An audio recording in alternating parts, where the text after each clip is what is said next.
Good morning. How are you, my friend? I'm doing well, thank you. How's yourself?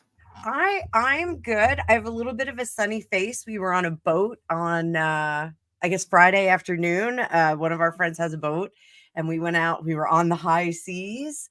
So it was a very, very nice time. I forgot how much I liked boating. So I think we're gonna make an effort to do a little bit more of that in some fashion this summer. But if Grumpy Sapper, good morning. Good morning, Tarot Destiny. I see everybody's filing in. Um, we have been on hiatus for a little bit because we had a bunch of people in a bunch of different places. I had a kid with her wisdom teeth taken out, and you were on an amazing adventure. So, those of you that are just joining us that maybe haven't watched Five with the Tribe before, Rick this was your second trip, right? Yeah, second time. Rick did a spiritual pilgrimage to the great monument of Stonehenge. So, tell us a little bit about your first trip to Stonehenge. Now, I know there's some changes. I mean, there was a whole bunch of crazy stuff that went on when you went this time, but the last time you went, how long ago was that? So that was. It depends on the date of the actual summer solstice. So it was around this time last year, but within a couple of days because it depends on the dates. The dates were just slightly closer to the weekend last year. So it starts on a Monday. If you can get down there early, and then it builds up into the actual solstice fest. But as you say, there was a lot that went on to get me down there in the first place. Yeah. So were you allowed last year? Were you allowed near the monument, or have they had people away from the monument for some time? Right, this is like what I said to you before we even started about winging things. Well, the story goes with Stonehenge to just give you a bit of context and background. I, for 5 years, drove up and down the country, driving explosives, guns, bombs, bullets, and all of that sort of thing for Ministry of Defence contracts. And there's a certain section of motorway that goes past there where everybody's hanging out of their car doors trying to take photographs. There's laybys all along that road. And it used to drive me nuts because I'm in a slow truck on a deadline, wanting to get to Stonehenge. So I'd be grumpy, getting road rage and all of this sort of thing. So picture that. Hold that thought in your mind. So I have a dream one night, very vivid, very strange, but very vivid, that I need to go to Stonehenge. Right, that's all that came in with it, and that was the context for it. And I went, yeah, right, yeah, because they're really going to need some grumpy git like me going anywhere near Stonehenge, with my road rage and anger issues with driving. Anyway, a few weeks later, I then get a phone call from a friend of mine that I've been on the circuit with doing readings and healings and all of that sort of thing. And he said, now I've got a bit of an opportunity for you. He says, don't say no before you've heard it. He says, but I don't know if you've heard of what's called Solstice Fest. And I went, no. And he says, well, we have a reader down here, and there's various different bands on and pagans and rituals and celebrations of all of this sort of thing. And it's about 3 or 4 miles away from Stonehenge. And I went, right, okay, a little bit of hair raising on the back of the neck there. And he said, we'd like to offer you the opportunity to come down there and be the reader on site for his better part of a week. And I went, what, me? And he went, yeah.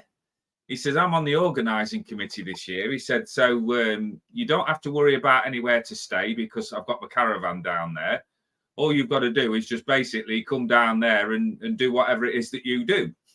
So I went, okay. So about a week or so later after that, I then headed down to Stonehenge via doing a house party. And if any of our regular viewers see how I normally dress, I normally have the waistcoat, the shirt, the tie on.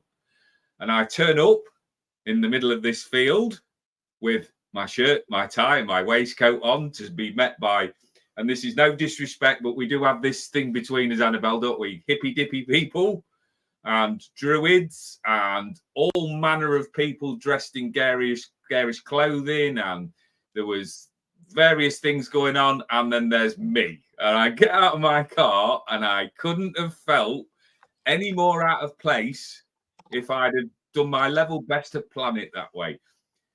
But what I found from it was what an incredibly welcoming bunch of people. That it wouldn't have mattered if I'd have turned up in a sackcloth and ashes. I was just made to feel welcome, and the response was just incredible to me. I was very, very busy, so it kind of like set the bar. There was lots of things that went on in my head that week, and as I left, and this is the bit where I'll allow you to speak for a second. As I left, the thing I'd been told when I went down there's going to be a lot that's going to happen to you, and you will suddenly get it. So I didn't get it, to be fair. And then to answer the direct question, I actually managed to get up to Stonehenge on the solstice night. I managed a couple of hours because, for those of you that don't know me, I was diagnosed with PTSD. So being in that sort of environment where there's lots of flashing lights and lots of very, very different energies, and being as empathic as I am, I only managed the maybe about 2 hours and had a walk round, touched the stones, because on solstice, it's a very rare occasion that you can actually sit on the stones, put your hands on the stones, wrap yourself around it, do whatever you need to. And what tends to happen is people go up there for the sunset and they get themselves bedded down around the stones, and then they're there ready for when the sun rises on the morning of the solstice. And they all stopped up there. I didn't. That was just a little bit too much for me. Anyway, I'll shut up for it for now, because there's more to come with that as well.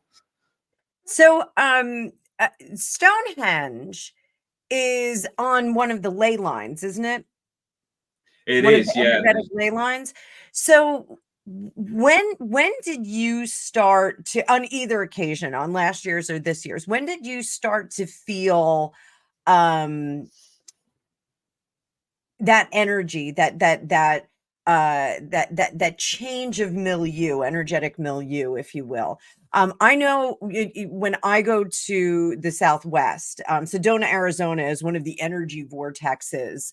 And Sedona, Arizona, like you know, when you go someplace for a visit, you feel that anticipation, excitement that happens.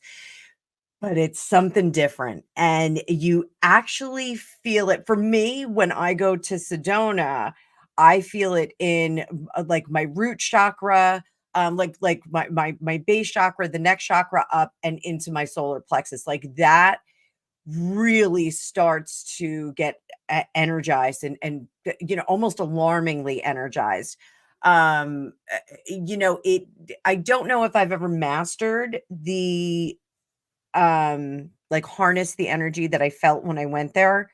I've always left Sedona feeling really like I don't want to say like I've had too much coffee, because it's not really the correct description of it. But my lower chakras are always ones that I have a tough time balancing. And when I leave there, I just feel like all of the energy is flowing up into the upper chakras. That's really what I feel like. I feel like I plugged my tailbone into something, and like an electrical socket, and now like it's all flowing upward, which is really wild. And I feel oddly clear and energized at the same time. So is it a similar experience? I mean, is that similar to what you experience when you go to Stonehenge? You described that absolutely perfectly. I didn't want to sort of dismiss it by saying, because the comment I was going to come out with is, if for anybody that's been unfortunate enough to have an electric shock or even static electricity around you, multiply that by quite a big distance. And when I got to that first thing, because I felt so uncomfortable, I'd got my hand on the steering wheel and I was just turning it, and I was getting ready to turn back and go home, because I thought, this is just not my thing. I'm willing to test myself, but I'm quite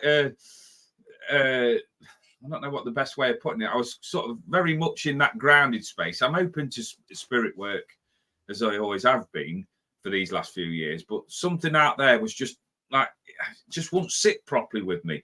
Anyway, I thought, no, I'm going to go. I've been directed here. There's been far too many synchronicities to just dismiss this and go on without even exploring it, no matter how uncomfortable I feel.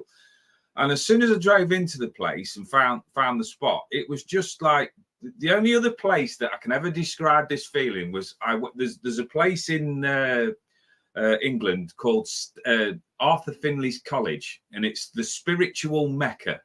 So when you go to Arthur Finley's College, it's very much next to a major airport, right? Stansted Airport, which is absolutely huge and always busy. I drove down the driveway on there, and I never heard a plane or never heard the cars or never heard the motorways or anything like that.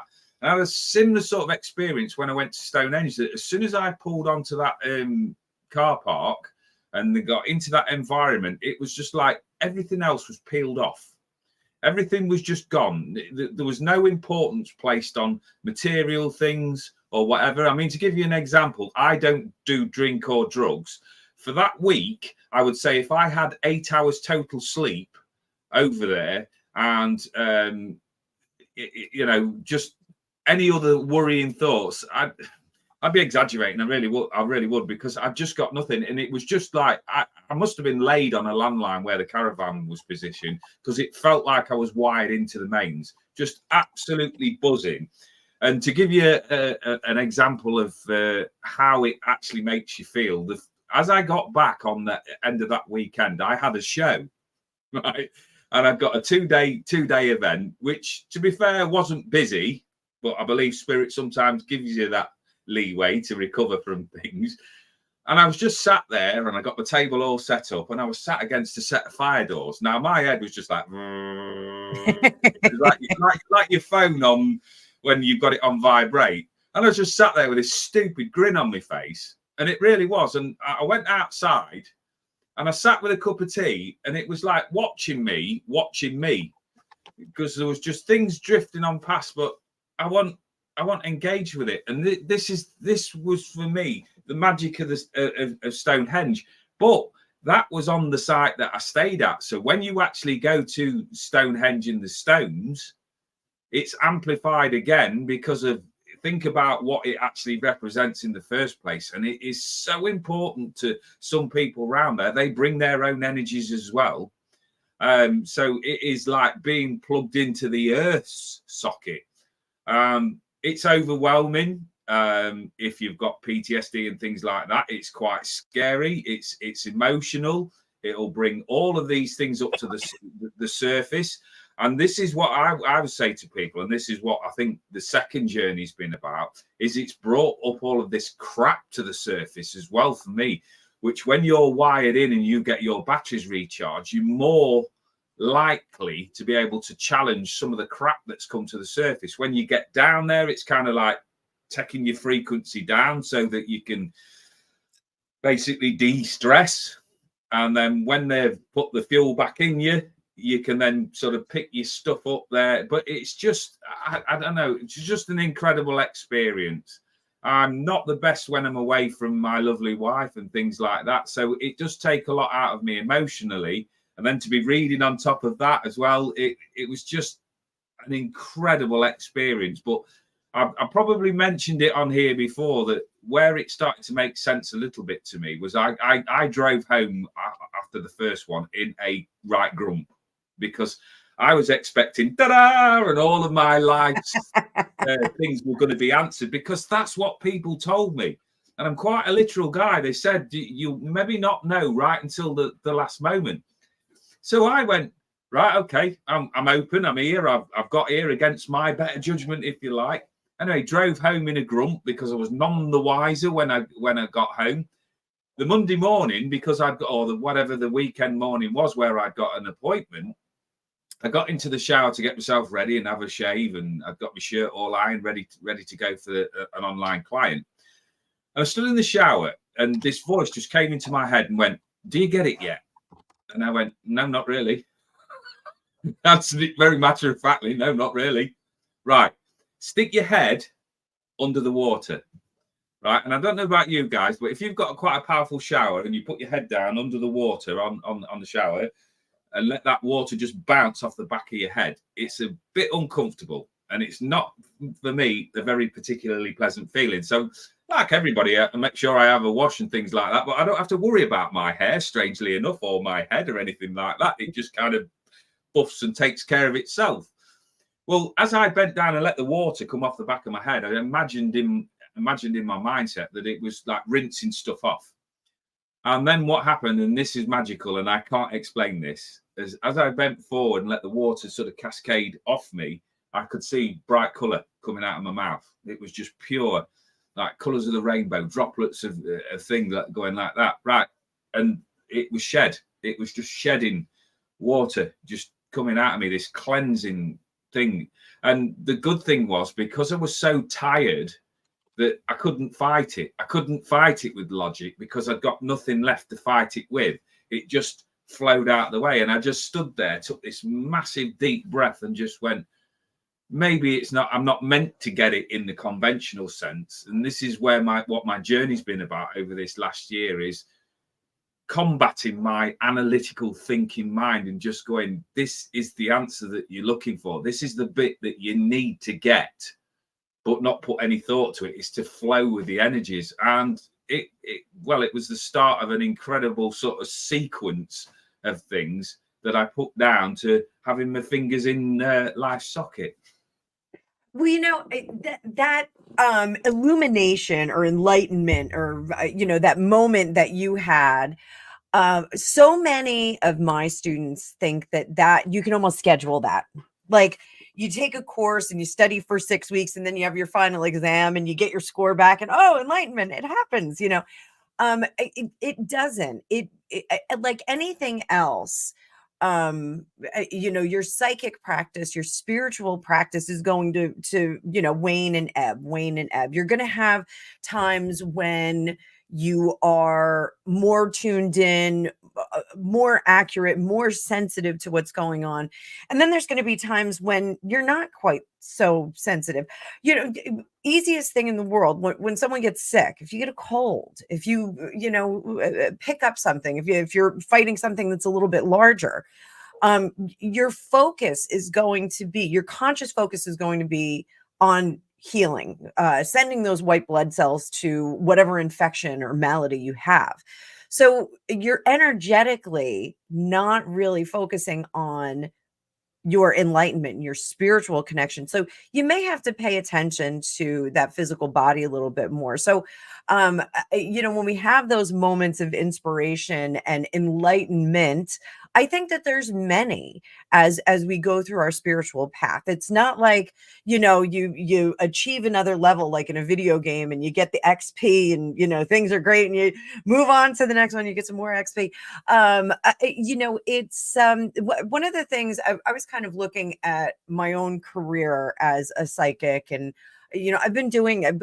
I had my first experience when I was 10 years old, and when I was 17, I started working a bit harder and more comprehensively toward enlightenment and all my psychic abilities. But there have been periods of my life where I have completely abandoned all of this practice. I mean, one of them, I did do a lot of spiritual work when I was in college. Once I got my degree, I went into the workforce, into the legitimate workforce, and kind of forgot about all of this stuff. I became super, super terrestrial. So I think when you get yourself into that kind of a state and you go to Sedona or to Stonehenge, it is like sticking your finger in an electrical socket, and it is like plugging yourself into the earth's sources. Even for people like you and I that are tuned in and ready to have that experience, it can be pretty shocking and pretty, crazy. But do you come back from that still energized and still vibrating and still plugged in? Not necessarily. You have to think about it like you're recharging that battery, and I think you put that really well. You're fueling up. You go there, you fuel up, And then that fuel is going to dissipate over some time. Now, here's the fun question. Can you energetically plug back into that when you're at home? Have you had the experience? And I don't know if this is an experiment for this year, but I know that I can access some of the energy that I felt in Sedona. I can access some of it. It's not the same. It's kind of like drinking a diluted version of it, but I can tap into some of that and I can have that recall of what that energy felt like. Have you attempted that? Have you tried to tap back into the energy and the fuel source of Stonehenge since your first trip last year? Now, yes, now that's a what a great question that Here's is. a grid. Let's hop on it. Yeah, I this morning I asked Spirit a question. Just it was random because I get a lot of stuff coming through in quite big hits when I go out into the woods, which is my version of Stonehenge round here. I credit the place, and I'm literally minutes away from it, where I walk with my dogs. That it has saved my mental sanity. It has saved my head. And I was asking about energies because I just want, before I answer your question, usual circuitous route with me. But I just want to point out something that you said there when we talked about spiritual people stepping away, right? But if you got to know me and Annabelle away from the screens, we are what we are. We are what we say we are. There's no airs and graces. There's no grandeur. But like with everything, when you're putting a program on, you like to put up the best side of you. But we both encountered difficulties, and what the thread has been with going down last year and going down this year was I was on the point of giving all of this up, right? Because my logical, analytical mind could not cope with all of what was going on. My guides told me that this year was going to be all about my mental health, about looking after me, that I would be okay financially, that they would look after me, because being the reader down there, only reader on camp, there's a fair likelihood that you're going to do okay, which I did. Not anywhere near as busy as last year, but when you've already got it into your mind that you're not here for that, and it was more about flowing. So I wasn't actually looking for anything when I went this year either. So I was asking Spirit this morning about the influences of the energies, what I'd experienced. And they said to me, you are your environment. So me, like, okay, right. So I'm looking to connect into that vibration, that frequency, that idea from Stonehenge that give me all that upliftment. Well, if I am my own environment, everything, and I say this many times every time I come on these programs and these broadcasts, that everything is energy. So if you are your environment, then yes, you can logically tap back into that environment, that frequency, that feeling. So that's been my thing. Now, I'm one of these that needs literal things. So I want to introduce you to my purchase there. Oh, I saw you posted about that. Tibetan singing bowl. Right now, this represents a test for me because one of the things that I'm not very good at is spending money. I said to my wife, I can help you with that. well, I said to my wife on my birthday that I had no idea what I wanted. So, but I do want a bowl, but I'd have to buy the bowl, listen to it before I bought it. So there I am at Stonehenge, walking up and down on the Solstice Fest on the campsite where I stayed. And there's a lovely lady, bless her. I'm now friends with her because she probably wanted to strangle me at some point, where I tested every single bowl on that thing. She put them all on a blanket and said, you do what you need to do. Right. So we're talking about tapping into that energy. So I turned over these bowls and I thought, I don't know anything about them. So it's nothing magical or mystical with me. Anyway, she said, just pick them up. All right. So I hope people are okay with this. Just pick them up. Give it a tap.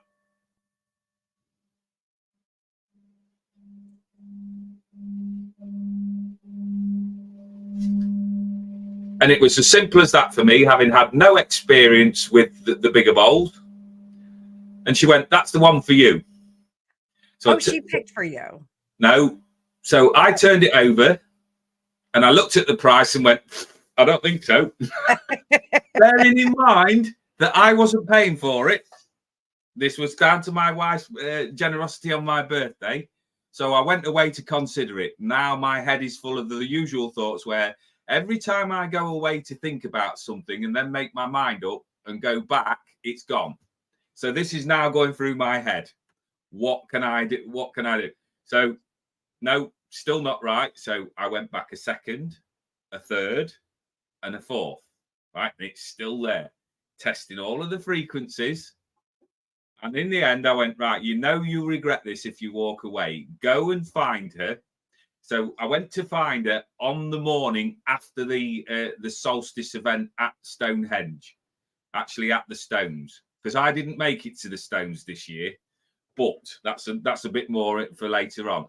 But when I went up there, she said, "Oh, I hope you don't mind." She said, "I'm just a little bit bleary-eyed." She says, "Because I went to the Stones last night. It was like 4 or 5 o'clock in the morning before I actually got my head down, and I'm still not quite there yet.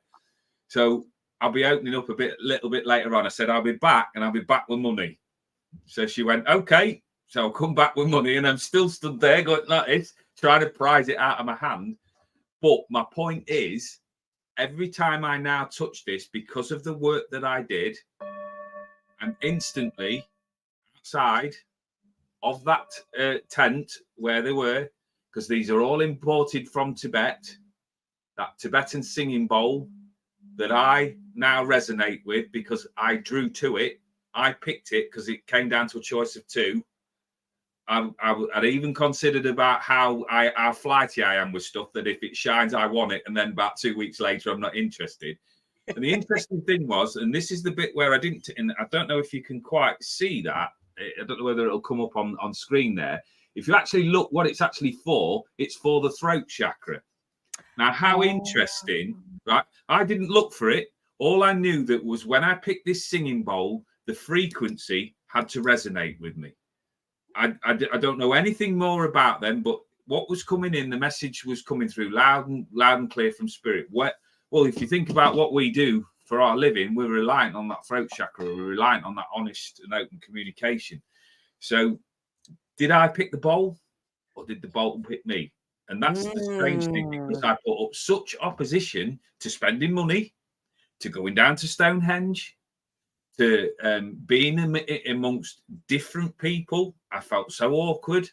Now, when I say everything is frequency, you put all of those things together and look at the synchronicities. I have got, even with all of my reluctance, I have got this wonderful singing bowl that I've no doubt in my mind whatsoever that is needed for my development. So because I need literal, I come up here, close my eyes for a few seconds, do what I feel is instinctively right, and I'm back in that energy again. So I hope that answers your question. But you know me, there's usually it does.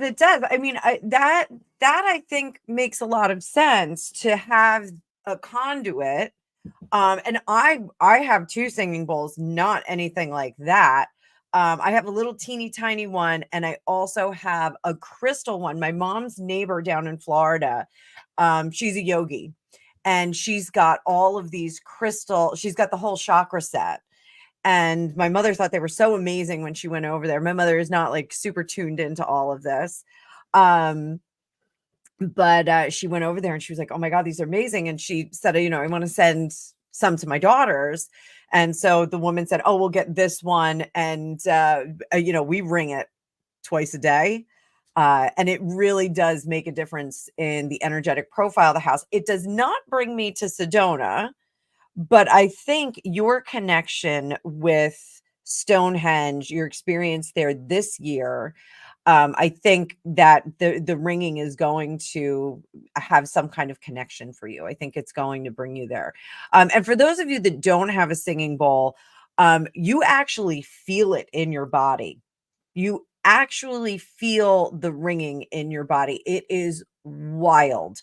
The crystal one that we have, the sound feels like it's coming from within you and from without you. It's you're just enveloped in it.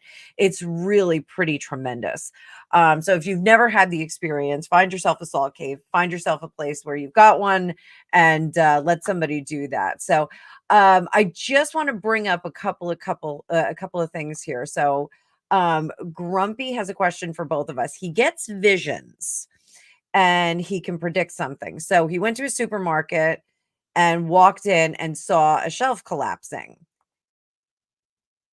He went into the supermarket, and 15 minutes later, there was a huge crash and shelving in an aisle collapsed. So, and he was nowhere near it, so he didn't do it. Grumpy, we know you didn't do it.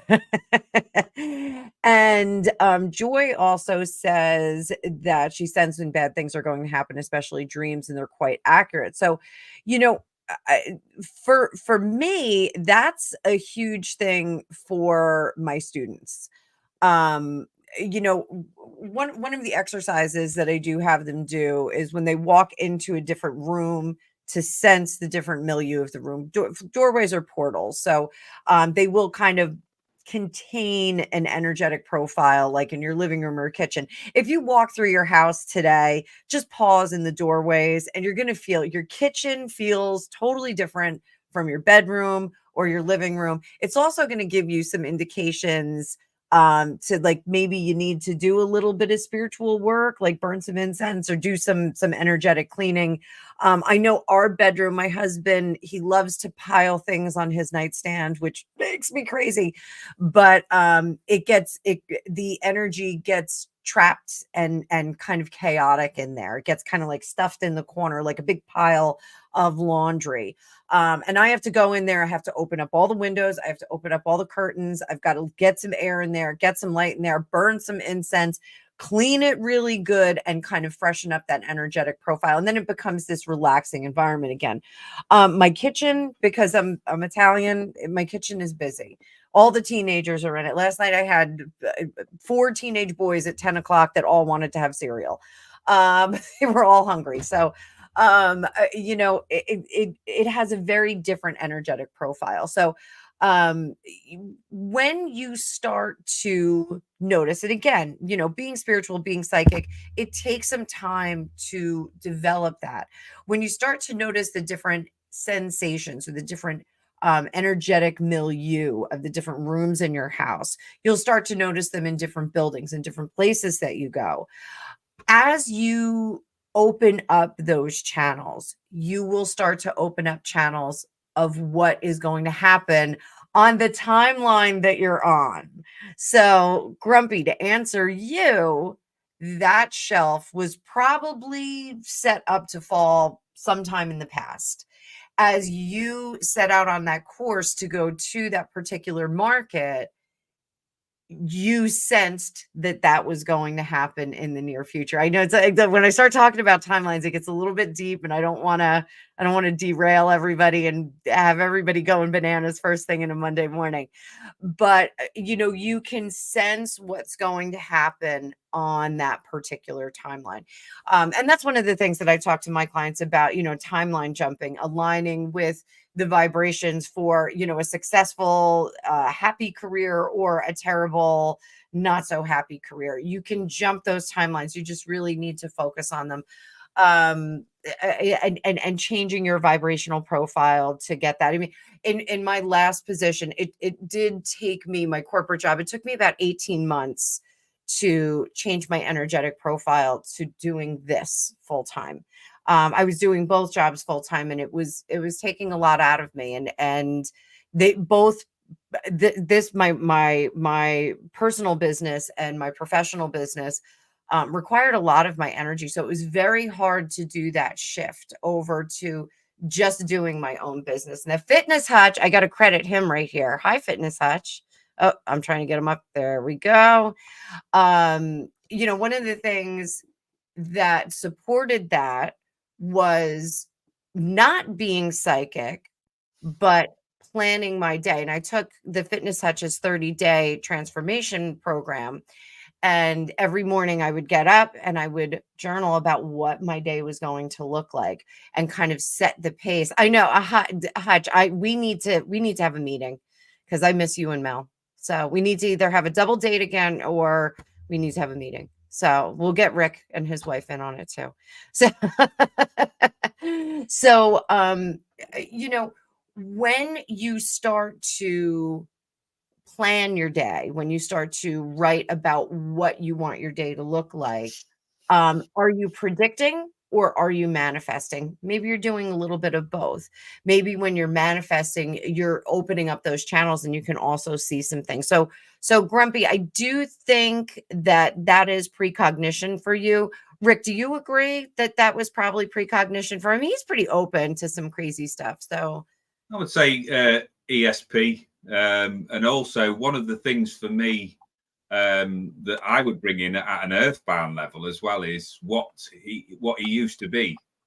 That you get into a place, and I think Hutch should probably back me up on this. I did 12 years in the prison service, and you're actually reliant on your senses. My actual senses of things kept me out of lots of trouble. You know, there was pretty dangerous situations that you see from a distance coming in there, the change in the frequency, the change in the vibration, and your instincts tell you that something's off. And just by not rushing in and observing and taking the role of the observer, taking that standing back position, you can watch that pan out. So when you got these visions, even if they don't happen exactly, there's a reason. There's an energetic reason there why that might be brought in. And even if it's just to the case of keeping you away from that environment for a few minutes while you consider what could have potentially gone on, it's like for me, it's like you're also your senses protecting you as well. So I've had visions where you've gone there and you've gone, now I should have been here about 10 minutes ago, but I got distracted by X, Y, Z. Now, why didn't that happen? Now, if you focused on your earthbound all of the time, you'll get grumpy because, oh, I'm late. Oh, I didn't get, you know, the times when I've had to come back in to fetch my keys and things like that I've forgotten or something like that. There's usually been a reason at the other end as to why I've needed to miss that portion or get into that. And that is where I 100% agree with you on timelines. For me, I say it's a very instinctual thing.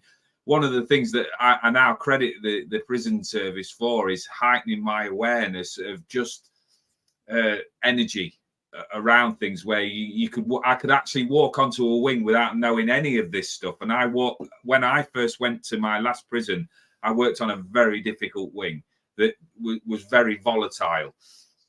And you go on there and you just look around, and you'd had a weekend where it was all fine. And then you could walk out onto the landing and you could palpably feel that where you're going, something's not right here, something's going to kick off. And it would. Powder keg, yeah. That precognition. And what I've done basically is brought that across to people. I mean, I had a situation the other day at Stonehenge that I did my best not to laugh because this person was properly in my face, in my space. And I just advised him that you're wasting that on the wrong person, because I've done all of this and I no longer get involved in these sort of things. So if you're going to stay in my environment and my arena, you need to behave appropriately. So let's bring your energy down and let's start again. And then he went 20,000 feet into the air again. And I went, right, you're not listening. Because the feeling is, if you want my help, which I feel is this is what you're here for, then you need to respect the energy that is around me now.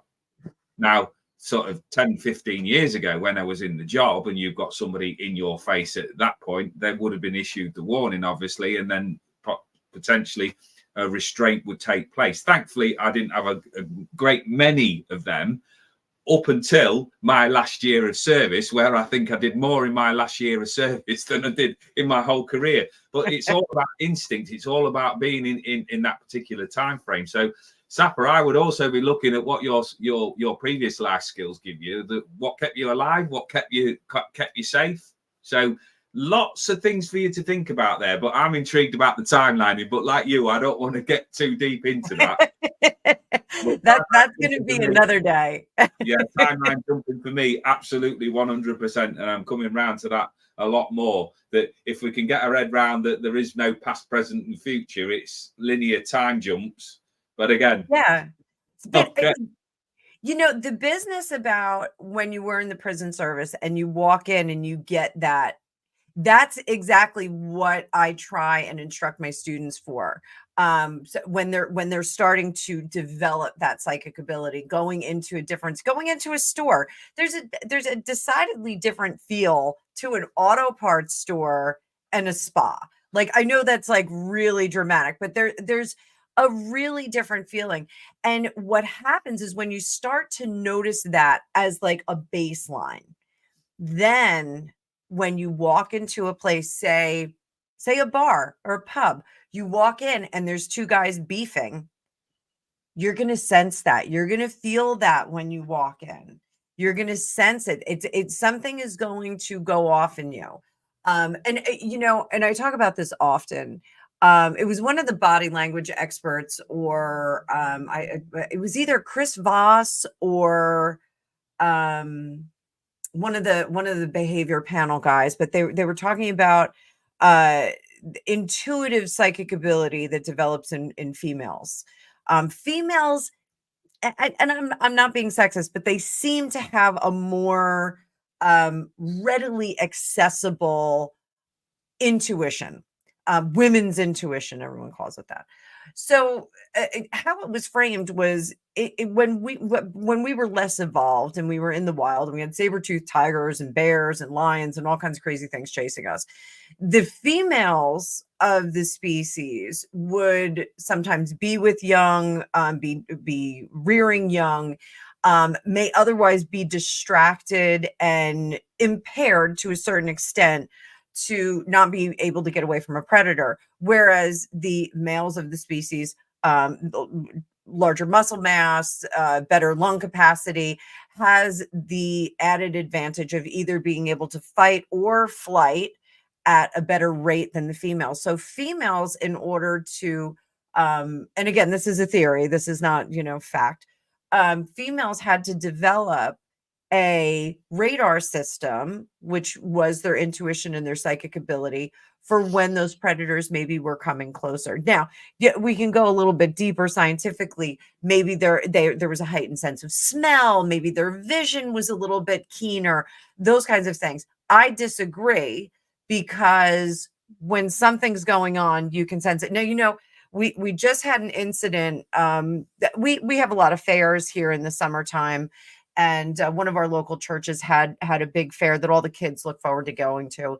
And a girlfriend of mine, her daughter and two other girls were followed out of the fair by four men that were a little bit too old to be following these little teenage girls. And they actually chased them. And the girls had said that they did go and make a police report and the whole thing. But the girls had said when they were in the event at the tent, their senses were firing up, that these guys were a little bit dangerous. And they noticed that they were looking at them, they didn't like the way they were looking at them, that intuition. And so I'd suggested to my girlfriend, I said, maybe we should reach out to our local police department. We have this amazing female detective here in town, and have them work on a program for situational awareness for the young gals that we have. We live in a very safe town, but you can't get too comfortable with that. You guys know that, all of you that have been in the prison service and in the military, you can't get very comfortable with that. Situational awareness, I think, is very important, and there is a component of psychic ability in that. There is a component where we can kind of set the pace for the day, and maybe manifest not running into those creepy people along the way, because let's face it, they are out there. Especially when you're in a comfortable situation, a comfortable town like ours. Our town doesn't have a lot of crime. We have garden variety crime, but we don't have, very serious crime, touch wood here, and hope to the universe. So, I think, being very keen on the sensations that come in are really important. And I'm confident coming back from, getting plugged into the energy resource at Stonehenge that you're going to be a bit more keener on that in the next few weeks, as you kind of start to, as the sand settles from your experience there. So that being said, I do have one terrestrial question. So, just Save Oil was there, huh? Sorry. Just Save Oil was there, or what is it? Just Yeah, Stop Oil. That's it. Not Save. I got to hear about that. I was say to give you the catch up with that. I, because of my discomfort with the crowds and all of that sort of thing, had made a decision that I was going to go up under my own steam, because part of the festival that I was at, you can wait till, I think they started running about 9 o'clock, a shuttle bus that would take you up to the actual site, and then you're about a 3/4 of an hour walk away from the stones. So I was like, oh, all right, okay, I'll put up with that type of thing. Anyway, when I was doing the day's work, walking around the site and doing the readings and meeting up with people and things like that, we just got this second-hand news coming down that this Just Stop Oil thing had thrown orange powder and things over that. And I thought, right, okay, you want to raise a point, but on one of the busiest days of the, whether you've got any like traction or anything like that, you are going to drum. If you see the amount of people that are actually down there, there ain't going to be one person on that field, and we're talking multi-thousands of people that are going to thank you or spend any time researching your cause or looking at anything that you're going to do. You've shot yourself in the foot. So I sort of sat there and thought, well, the police now are going to be hot as anything, because normally there's a ring barrier around the thing. So the police are going to actually be crazy on this. So I then thought, right, I'm going to go earlier. I'm going to experience the experience of the stones and get out there as quick as possible. So I drove in my car. You come out of the campsite, turn right, head down the hill, probably about 1.5 miles down the road. There is the turning that takes you down to the heritage site, which is where the stones are. I couldn't get there. There was a load of people absolutely in high-vis jackets all across that way, so you couldn't get down there. It says, follow the detour. They're all stood in the middle of the road, literally going like this, right? Head down that road. So your next point of call to get into the field is about 4 miles down the road. So going down the road, and everybody's now queued up down this dual carriageway, and all of the laybys where you could sort of pop in there had all been coned off. So people had started parking the cars all on the side of the road where it was coned off. The police, they'd got 4 police, 2 on bikes and 2 in squad cars, going along and ticketing all of the cars that had parked, because it was illegal. Well, if they'd had left the laybys open, they wouldn't have parked illegal. But then I thought, it's all generating an energy. It's generating an atmosphere that's heading in that direction of the stones. Yeah. So as I got closer and closer and closer, my head started to logically think, right, what am I actually going up there for? What is going to be my benefit that I can't get where I am on the actual site where I'm staying? So I got closer and closer and saw all of these people just abandoning their cars. The police were taking great delight in ticketing. Then I got into the thinking of, where is all of the money going from all of these tickets? Where is that going to? Because it certainly ain't going into the roads and things like that. So I'm getting more and more heated in my mind. As I got to where I would turn off, you've got 3 junctions. You've got the left turning to go and wherever the detour was. And then the straight on turning is actually going back towards Salisbury. And then on the right, you can do a U-turn and come back round the roundabout and head back to the camp. So all the way I'm edging, because this is like 10 mile an hour stuff. bumper to bumper traffic. And I'm like weighing this up, right? So I'm going to battle my way onto this site now with all of this frustration and head spinning round in circles as it tends to do. And I've got the potential to go to the stones, which I'm not sure what benefit I'm going to get. I've got the potential of a 10-mile walk, right? 5 miles up there and 5 miles back to my car. Right? I am not known for walking great distances unless I'm conned by my missus when we're out somewhere, just round the corner. And it's this marathon trek. So now I'm starting to weigh this up. Logically minded. What am I going to get from this 10-mile walk? I know it's a magical one-off experience, but all of that energy of the frustrated people heading towards that stones and a mix of the police and the authority, I went, overload. So I spun my car around and I headed back to the campsite where it was quiet, right? Still in the middle of the ley lines and all of that massive energetic power. All of these sort of fire worshippers, and I'm not being derogatory here, are up by the fire and doing fire walking and spinning of the energies and all of this sort of thing. And I was back on the site for 9:15 and thinking, right, I'm chilled out here. So I grabbed myself hot chocolate, right, went and sat up on the up around the fireside, had a walk round, laid on the ley lines, no stress. No frustration, no consideration of the energies that were going on, just sat in it. And then I just let this huge sigh of relief go. And I thought, right, I now know what I'm here for. I'm here to distress. Why am I going to take myself into a point of distress and then have to come down from all of that as well?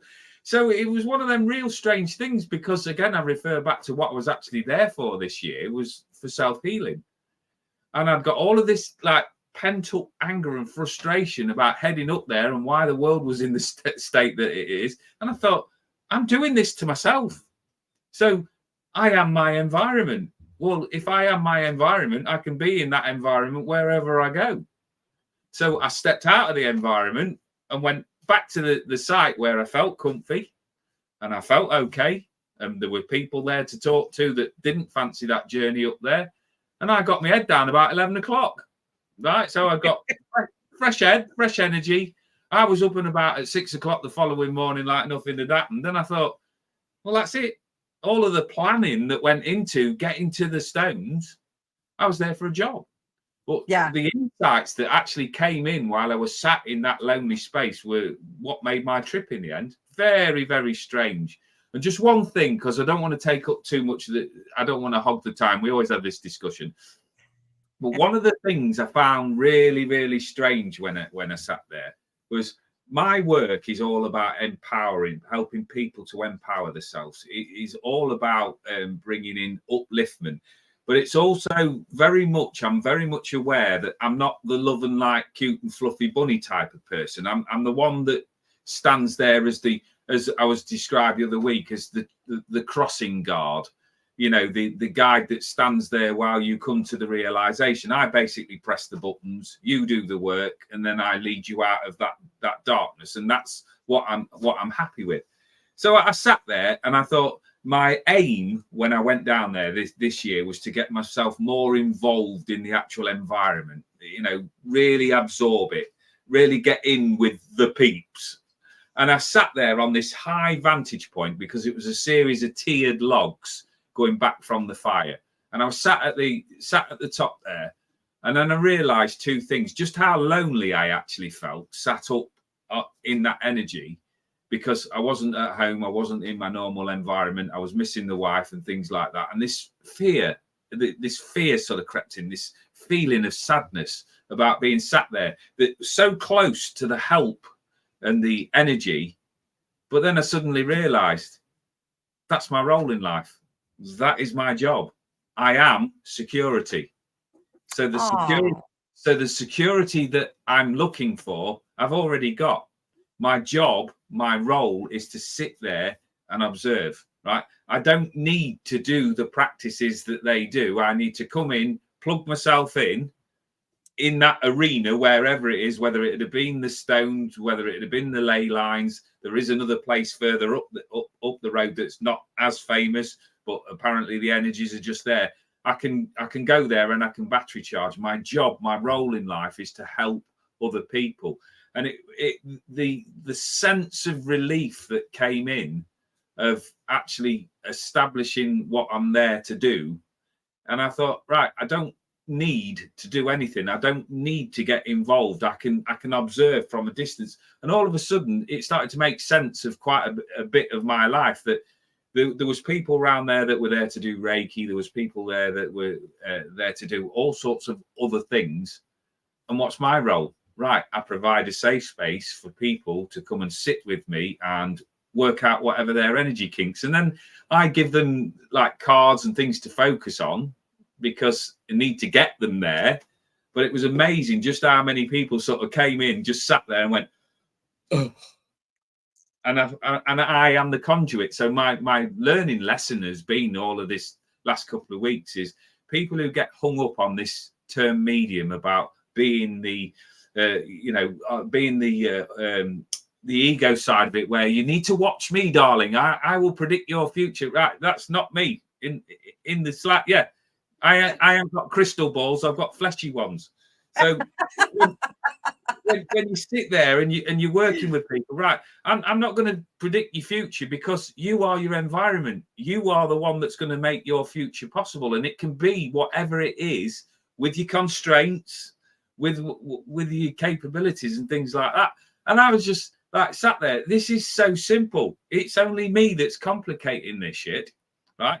But I'm a human being as well, because now I've got home. I'm back in that headspace of going, right, what the hell am I doing with my life? I just need that simplicity back, where I just plug in and have faith. And this is where you can learn what your learning lessons are. So I've come back with all of that newfound knowledge, information, and energy, but I've got to patch that now into my everyday life, because that 4 or 5 days wasn't reality. It was a fabulous place to step out of what was reality. You supercharged, your energy's up, you're uplifted. Then when you're back in your environment, right, how are you going to bring that in? How are you going to manifest those feelings? How are you going to manifest that energy? And I'll be honest, I'm sat here now looking at this, and I'm not going to say I'm falling short, but I'm not making it fit just yet. But always knowing that wherever I go, whatever role that I tend to drop into, it has got to be something that brings in that empowerment, that upliftment, that helping people explain that are in inverted commas, and I hate doing this, but like neurodiverse or ADHD, whatever thing that I've gone along that road, is I'm there to help people that don't think in traditional ways. And I'm comfortable in that, because as we have a conversation offline afterwards, I'll explain something to you. But for the guys that are watching us, right, I want everybody now to start looking at their environments very, very closely. And I'm talking about being king, queen, or whatever it is that you want to think of yourself as, of your environment, right? Would you knowingly invite stress, anger, frustration, all of the disappointment in the self into your environment willingly? Well, if the answer's no, then start changing your environment, because your environment will match your thoughts. So there's various different processes. Annabelle will help you with cards and your intuition. I can help you with your energy. You've got the lovely Hutch on here that will help you strategically place things. But it's about actually saying to yourself, it's a call to arms from the inner being. Right, now, do I listen to the inner being? Do I listen to the intuition? Well, years ago, no, I didn't. Right, it was just part and parcel, and I just accepted it, that things were just there. But it's just having the extremes now of realizing whatever your trigger is, right, whether it's a childhood trauma, whether it's a current relationship difficulty or things like that, right, it's all part of the storyline. Acknowledge part of the storyline, and then you can start making the changes that come in. People that keep going back over something that's not meant to be, or it happened, right, it's part of your storyline. Access the storyline and see what its component parts are. What is it trying to teach you? Because for me, life is about circles, patterns, and repeat messages. where we go in there and we get lost in the mud sometimes is that we want to focus on one specific detail and we want to get it down into that finite point so we can understand it and it'll make it all right. And I sat with somebody and I said to him, right, having done all of that, whereabouts are you and why have you been doing this thing? Oh, I've been doing it for the last 5 years. Right. I says, how intelligent do you think you are on a scale of 1 to 10? Well, I think I'm above average intelligence. Right. So would you say that you normally problem solve fairly quick? Would you say that you get to the point? Yeah. I'm quite astute. I'm quite wide in. So why, when you've told me that voluntarily, who knows bugger all about you, but you've told me that's what you do, why is a moderately intelligent person spending 5 years looking for an answer that they haven't got yet? And they went, I've never thought about that. Well, it's your time and your energy. If there was an answer to be had, right, you would have found it by now. And they went, well, yeah. So don't dwell on what hasn't happened then, or what has happened, because it's time to move forward. And how do I know that it's time to move forward? I said, because you wouldn't be sat here with me looking for an answer. I said, you've come up to this point now where you know in your intuition, your heart, whatever it is, that it's time to move forward. This is not telling people to get over shit in their life, but it's to realize, how long do you keep reprocessing it? How long do you keep reviewing it and looking at it? And what I got her to do was go, right, you've got that part to deal with. And she accepted that. And she went, I've never really thought about it like that. I said, well, just imagine parking it. If you can't do anything with it, park it, right? Move it out of the way. You won't put a dustbin in the bottom of your driveway, keep smashing into it with your car, accepting that you're going to keep wrecking the bumpers on your car without going, hang on a minute. I think if I move that dustbin out of the way, I've got an easier run down my driveway. Just do it, right? Move the obstacle out of the way. If there's no answer to it, accept that there's no answer to it. You know, I spend ages talking to you guys about the F it bucket, right, which I'm not swearing today, but putting it in there, because if we can't influence it or change it, why do we keep needing to go and look in the bin? Why do we keep needing to rehash this? And what I found was, during that week that I was there, yes, I had probably half the amount of people that I had there, but the people that I caught up with that have fed back to me since have just gone, when I came to you, it's not what I was expected. I thought, you know, you'd be tarot, you'd be this, that, and the other. And I went, it's not my role. A medium is a conduit, and a conduit, whether we're card readers, whether we're psychics, mediums, I'm thinking of all of the other processes, you know, and I wheeled me bowl there. We're conduits for energy. And once you realize that the receiver is a conduit for energy, you can actually change massive things around you in your life. You'll always attract people that will come on here where we get the spammers and all of the rest of it that will come on there, but that's their energy. They're part of your storyline to see how you react. So I was looking for something yesterday, right? I was in a low mood yesterday, and I was talking to people who understand me, and I thought, you know what? I just need to stop this conversation, because they're doing a lovely job for me, but I need to crack on and do something. So I took a book outside. I just sat in the sun. It wasn't particularly very warm yesterday, but it was bright sunshine. So I sat there, and I was there about 2 hours. And I was reading a book about the magic of metaphors and storylines, similar to how I write, that there's a moral to the end of the story. And that one of them that came in there was, and it really resonated with me, is experience. It's not what you have, right? Experience is how you react to what you've experienced. And I thought, you know what? That is so good, because the experience is not the thing. It's the conduit.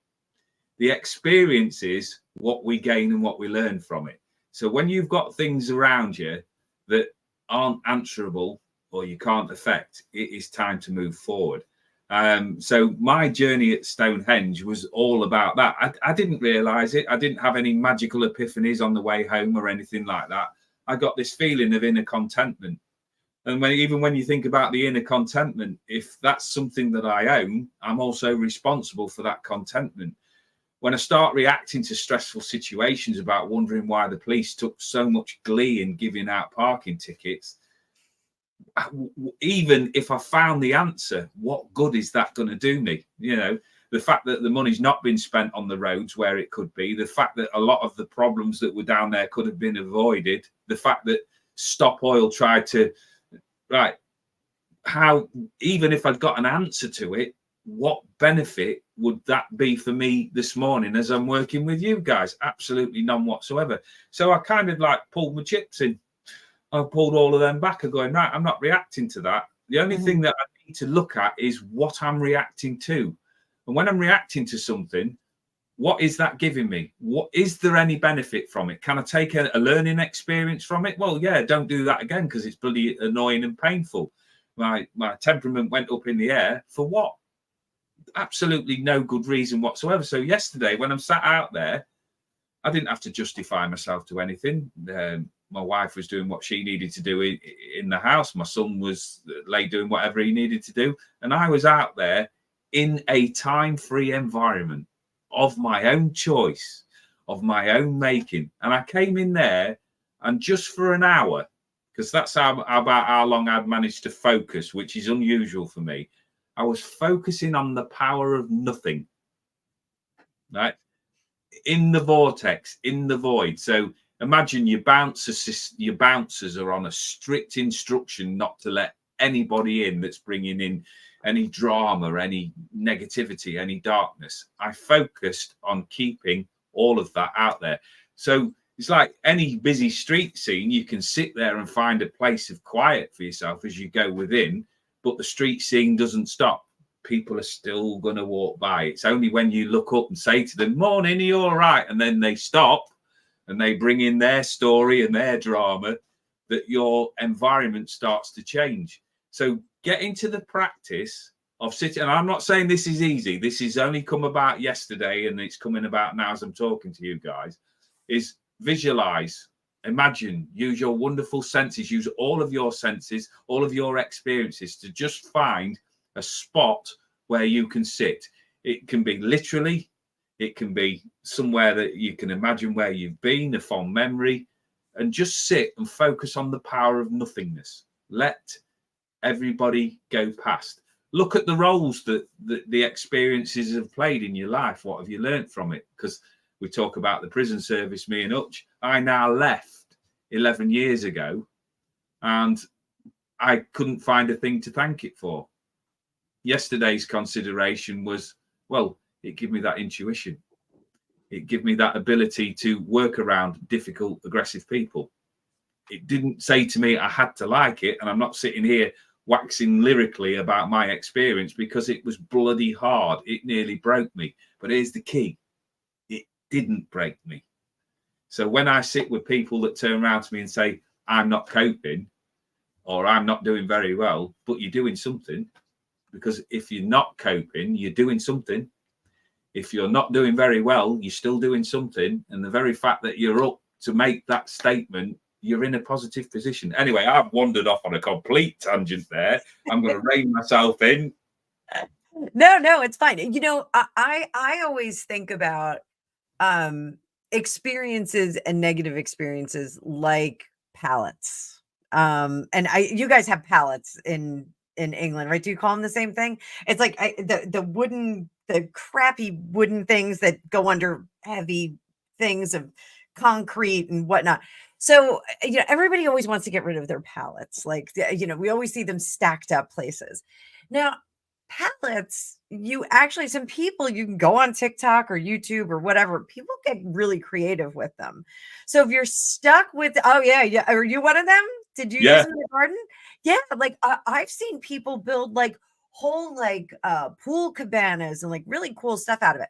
So, you know, if you have this negative experience, you know, something, you're stuck with a load of pallets, you can either leave them out there cluttering up your garden in a big stack, rotting away on the side of the house, or you can start to turn it into something different. I think that that's really what happens with those experiences that we have.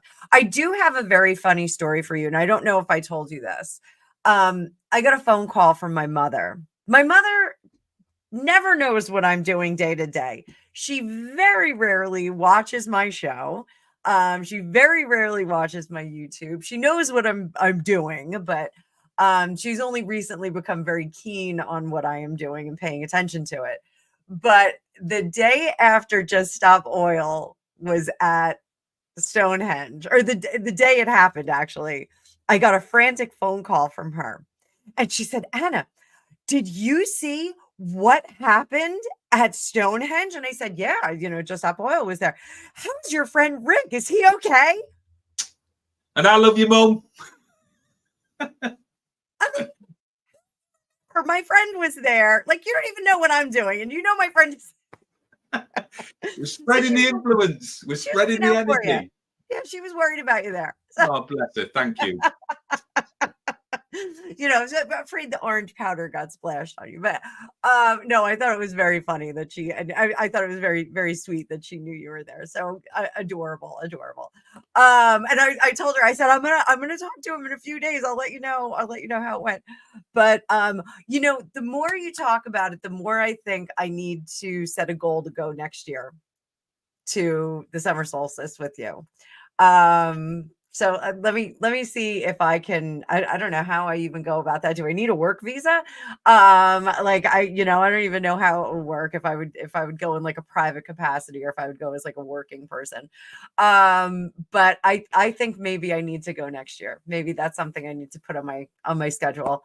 Greg and I want to come over to England anyway, and do like a little mini tour. So perhaps this is the catalyst. I know we're going to go to Oktoberfest next year, so perhaps this is the catalyst to get us to England. But it's a beautiful energy down there. I mean, I'm making the decision because it's an if with me at the moment, purely because I've been very, very fortunate that somebody's put me up, and there need to be a lot more planning for me this next time, because I want to have my own independent sort of area. Plus, I'd like a camper to actually take down there and stay there. So there's a lot more to it for the next year.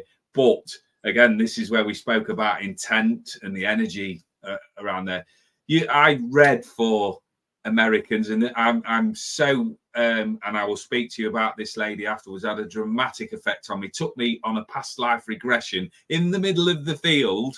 Right, she's from America, right? So I've read for this week. I'm just trying to think off the top of my head. While I was down there, I read for at least 3 Americans, 1 Canadian, and a beautiful Irish lady that spoke at me quicker than I could understand. But we got this understanding, this energetic thing, and it was just everybody was okay. There was even a guy there that felt comfortable enough to walk around there in a dress, wearing women's clothing, and nobody batted an eyelid. It's just an example of there was no prejudice, no bias. It was just literally about the energy. If you didn't want to engage with people, that was your choice. It was just that little sort of bubble of recharge. I didn't see any trouble on the campsite whatsoever. People just wondered about, if you like to drink a proper drink, people would sit and have a drink together. And their tagline was that, come as friends or come as strangers, leave as family. And to be honest, I'm kind of like outside of that, because I'm not looking for friends and family on that. But being part of that family environment and that energy was just an incredible treat. So if you get the opportunity, and it is possible for you to do that, I would highly recommend it. I really would, just for the energy itself. As for the stones, you can access them other than the solstice, but it's really expensive if you want to go where that's there's what no I heard. around it. But in regards to the solstice, the atmosphere and the energy that they actually generate, but it's just not my thing. And do you know what I'm really proud of? That when I got there, I beat myself up about wanting to fit in. But the proudest thing that I can take from these last 2 years of experience is it's not my thing. I'm there to do something different. and I'm free to do what it is that suits me. I'll be on the outskirts of that because that's my role. People will find me because I keep asking Spirit, what's my role? What is it that I'm meant to be doing?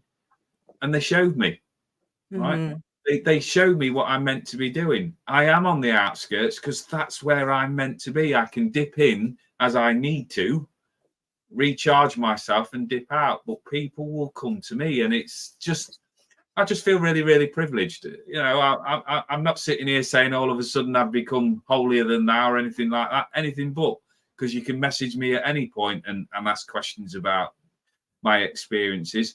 But I'm just open enough to go, I don't know any of the answers. You know, This is my lesson in life is flowing. I wonder if that's why your totem is the wolf, because you go around and you're kind of watching the perimeter. I'm wondering if that's why. That's Well, very interesting. Just well, dawned on me. the wolf, actually, I don't know if I've told you this, and I don't know if this is coming out right. So again, with links to the past of things, I did a 30-week development course here in Lincoln with a lovely medium, bless her, sadly passed away now, lovely lady. And I sat there, and if you imagine, I'm being a little bit, I don't know as I'm being disrespectful, but I'm just being honest, right?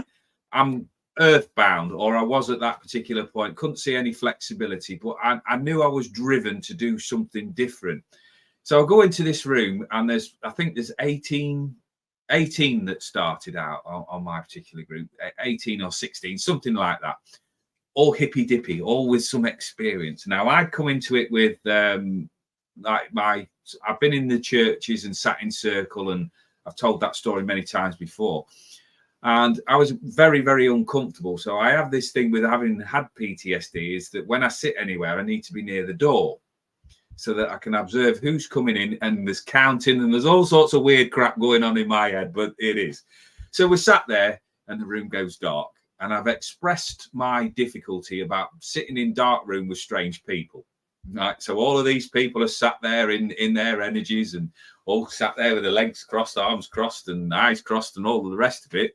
And there's me sat there like this. So we're going to take you through a meditation. So, okay. Yeah. All right. Okay. So there I am. Close your eyes and start to use your wonderful imagination. Right. So like that. And I've got one eye like this that is refusing to commit, even though I'm telling it, I'm all right, I'm safe, I'm safe, I'm safe, I'm all right, I'm safe. Anyway, a little bit further into the meditation, I look down because I'm what I actually thought in my strange mind was that there'll be somebody there that shows me, that'll step out of the ether and go, you need to look here. It's this bit that's happening. This is what meditation's all about, you know. Anyway, it's nothing like that. So I look down looking for anything of validation. And there's a woman crawling across the floor. And I mean, literally crawling. Right? We're now very good friends, but I now understand why she's like she is. But in that moment, having only met her for a couple of weeks, this was a little bit freaky. So I looked down and very matter-of-factly looked down, and I could see her guide with her. So because I wasn't sure whether she was in trance or having a moment or anything like that, I was like this, putting my hand out and sort of gently tapped her on the shoulder because she's a lady crawling across the floor at my feet. And I went, are you okay? And she sort of looked up at me and jumped like that. And she went, wow. I went, what do you mean, wow? She said, well, you know that I've got a wolf guide, which I did. Because we'd seen her go into trance and seen this wolf and this bear appear. Right? And I was content with that because that was happening to her and I could see that.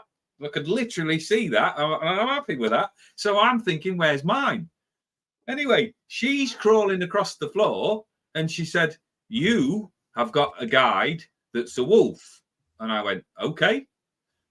And she said, well, we're not just talking any wolf. We're talking like top of the tree. Said for this one to be bowing at it, which is essentially what she was doing, which I found very uncomfortable. She was bowing at me. So after that, we sat and talked about it over a cup of tea, and then this realization come in.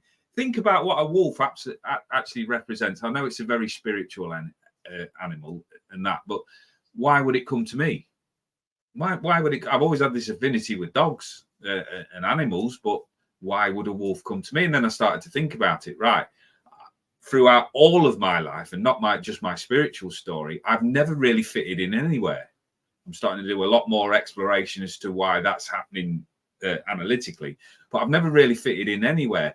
But I've adapted to my surroundings, so I'm not the natural person to be the friend with. I just don't seem to gel in that vibration, but I can do it. So I adapt around my tribe, where we're vibing with the tribe. Case in point, I'm also comfortable on my own.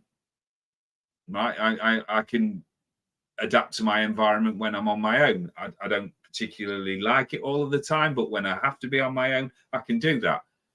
If I'm around anybody, right, I might be the most crappiest person at whatever the task is, but if you're on there and you're stuck with something, I'll always give you a hand. Even if it's just moral support or you just want to bounce off, I bring my energy into that situation and I look after people. So I guard people, right? On the very rare occasions where I've had to step up to the front in my prison service guide, or I've had to lead people or boss people about, then I can do that. But also, I'm quite happy dropping in at the back of the pack and doing what I need to do. And I just sat there and I thought, so that's why the wolf is always with me, because my wolf is security. He runs the fences, if you like. He's the bouncer. He brings me that link in with animals, and he brings me that link in with energies that are negative as well. That's his key job, is that I sense a chain link fence rattling around me when there's anything around there that is not so good for people. So he's the early warning system. And I thought, and that's me as well. So it's amazing when you start to notice what your own sort of personality traits are, your quirks and things like that. It doesn't always have to be an animal or a Native American Indian or whatever, because what I found is I struggle with meditation. I struggle to keep quiet long enough to sit in that quiet space. Is that spirit, the universe, God, the guides, the energies, angels, whatever it is that you believe it as, will show you in whatever form that you need to understand, so that you can move forward. Because the analytical side of you always wants evidence, needs to know things, right? Whereas the spiritual is free flowing, omnipresent, multi-universe, multifaceted, just wants to bring you in and get you on the trail. So when I sat there and I said, who are you? He gave me a backstory, and the backstory fitted and I felt comfortable with it. Is it true? Who knows? Because if spirit are multi-formed and multifaceted, does it really matter that it's a Native American Indian, your granddad, or anything like that? But when people have asked me, I work with my granddad, well, yes, I do say that. However, my belief system is when you're working with spirit guides, is it's very rarely one of your family members. They will be there, and I call them cheerleaders and inspirers, because they come in and they want the best for you. If they wanted the best for you down here, you can be damn sure they want the best for you while they're in the spirit world. But your spiritual team will be your guides, your angels, and you'll have a gatekeeper and a main guide that comes in with you. And then just imagine that you bring in all of these wonderful people, because you will meet people that vibrate like your frequency. So you might need somebody that needs that protection. You might need somebody that needs to vent and be in a safe space to do it. So a lot of this energetic work is about knowing who you truly are. When we get involved in I'm not good enough or my experience is, that's not spirit. That's the analytical mind wanting proof that everything's okay. So what do we look to? We look to the storyline. We go into the storyline, and any storyline is only as good as the author that's written it. I'm hoping that makes sense, because it's just where I step in, that why the wolf comes into me is because it resonates with the job that I believe that I do. Now, whether that's true in anybody else's storyline, or maybe even this moment is just there to press somebody's buttons where they're going to turn around and go, what a load of shit that is. Right.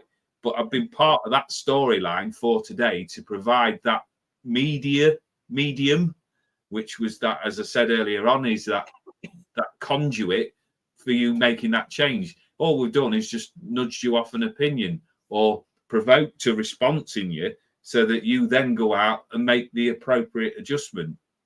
So, and again, I've gone off on a tangent, Anna, but the wolf is with me. That's all. Listen, I love when you go off on a tangent, and so does everybody else here. I mean, you know, the whole purpose of Vibe with the Tribe is to you know, share some experiences, give everyone some practical tools. I mean, we talked about you know, feeling that environment, you know, working with some precognition that'll come as a result of tapping into the environment.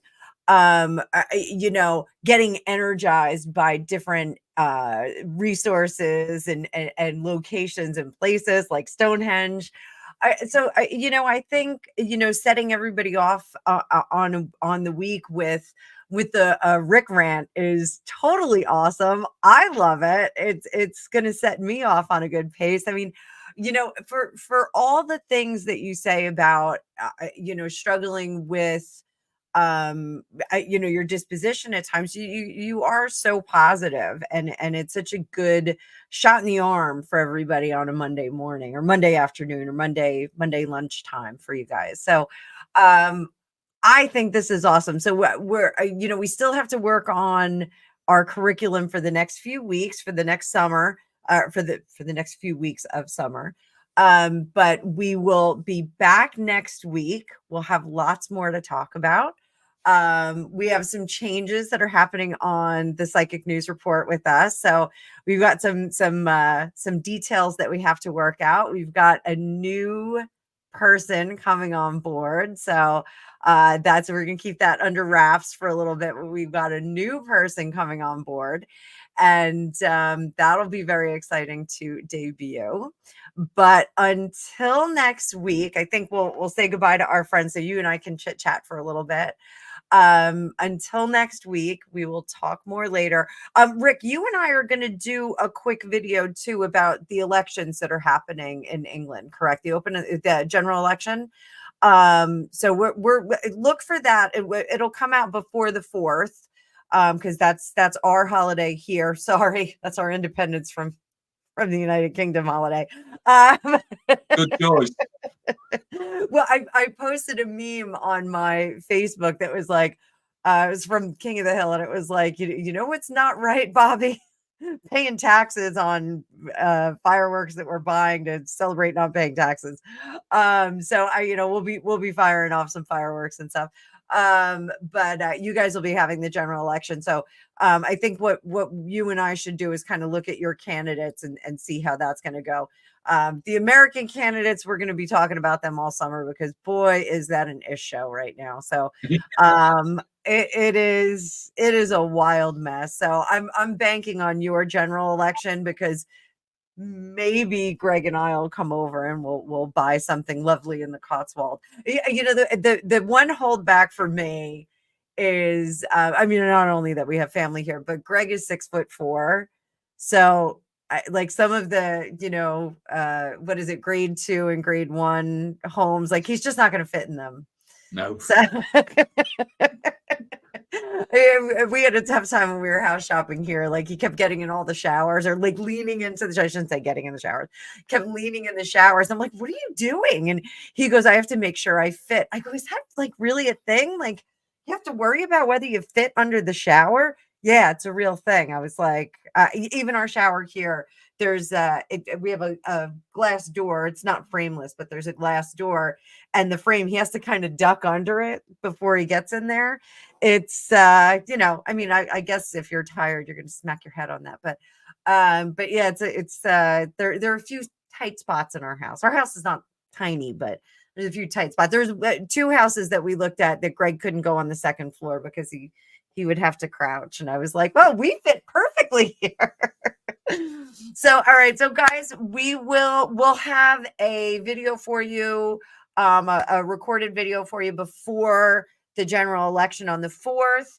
And we'll be back next Monday. So thank you so much for sharing the morning with us. Thanks for supporting us. We just want everybody to get uplifted and have a great start to their week. So tap into some of Rick's energy that he got, some of that Stonehenge energy.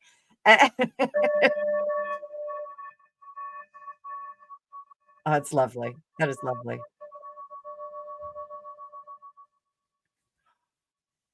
It sings forever. Oh my goodness. That is fantastic. I'm so glad you got that. Well, in the meantime, guys, have a great day. Have a great week, and we will see you real soon. Thank you. Thank you.